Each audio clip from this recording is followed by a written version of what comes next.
Tai pats šauniausias šaknų šalinimo įrankis, kokį tik esu matęs. Kaip matote, tikrasis pjovimo kraštas užima apie 90% vamzdžio vidinio skersmens. Dėl to jis yra daug efektyvesnis nei grąžto galvutė. Ar kokie nors krokobor ar panašus dalykai, nes jo pjovimo paviršius yra didesnis.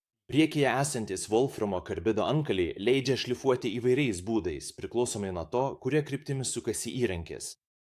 Kaip matote, šonuose nėra jokio pjovimo krašto, todėl jis tinka ne tik PVC vamzdžiams, bet ir kietaus bei molio vamzdžiams.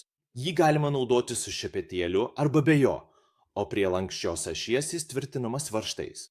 Vieną įrankį galima naudoti įvairiais būdais, nes priekyje yra lėkštės formos plokštelė, o čia matote centrinę galvutę, kuri prie jos jungiasi. Taigi jis gali būti naudojamas kaip grąžto galvutė arba tiesiog taip, su pjovimo ašmenimis gale ir žinoma su lėkštės formos plokštele viršuje. Šiuos įrankius galite rasti 3 skirtingų dydžių. Šis čia yra 6 colių. Turiu 4 colių ir žinoma turiu ir 3 colių tokio paties įrankio versiją. Juos galite įsigyti plumbertools.com bet kurioje pasaulio vietoje, išskyrus Europos Sąjungą. Europos Sąjungoje juos parduodame per sievertools.com. Ačiū, kad žiūrėjote. Iki.